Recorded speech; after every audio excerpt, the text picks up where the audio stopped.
Hello, welcome to a book reading from Happiness in Your Life, Book 3, Forgiveness, by the author, me, Zantamata. This is going to be chapter 1, the most important part, what forgiveness is and is not. Most people think forgiveness means to erase an event from memory and go on with life as it was before. That is not forgiveness. That's willful denial and can be the cause of getting stuck in some awful places. Why do so many people not know what forgiveness is and think that it's something it is totally not, never was, and could be harmful if attempted?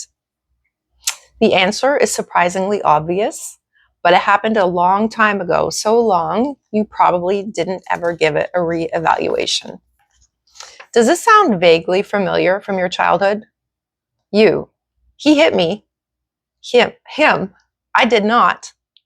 Parent to him, say you're sorry. Him, reluctantly and without meaning, sorry. Parent to you, now say you forgive him. You, reluctantly and with a heavy feeling in your chest, I forgive you. Parent, okay, now go play. Your parent was doing what they learned.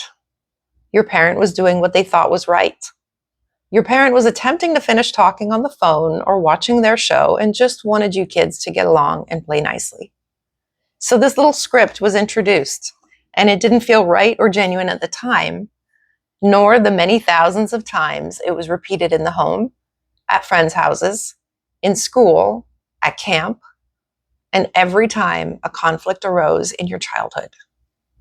What it taught you was that forgiveness meant someone with no remorse saying sorry was a pass key to you having to pretend like the offense never happened and resume life as it was before. With two little kids playing, this is not a huge problem. But in life, if you believe this is what forgiveness is, it could be a horrible, decades-long struggle in many ways. So let's get clear on what forgiveness is. 1, forgiveness is about the past and only the past. 2, forgiveness is letting go of resentment towards a person or event.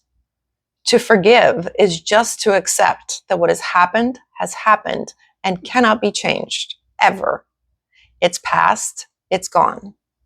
And to stop giving your attention, anger, and power to it once you have processed and healed.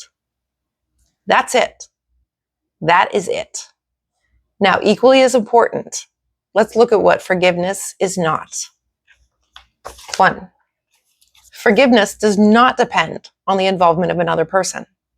Forgiving someone is between you and your mind and heart and doesn't need to involve another person or people at all. 2, forgiveness doesn't guarantee a person a spot in your life, present and future. It's not a free pass for them to avoid punishment or repercussions or to carry on the way they did before. If a person is still to be in your life, present and future, that has nothing to do with forgiving them. You can forgive someone and still think they're a jerk. You can forgive someone and not talk to them as much or have them as close in your life as they were before. You can forgive someone and still sue them for damages. You can forgive someone fully without them ever even knowing you have and never speak to them or see them again. Forgiveness takes place in your heart and frees you from a prison of pain. Now, what determines if you will see them or speak to them again is trust, not forgiveness. Can you trust that they won't repeat the same action or actions that caused you pain? I think I'm going to save that for another video because sometimes you really can't trust. I mean, this is what it goes into. You doing a little more? I'll read a little more. Okay.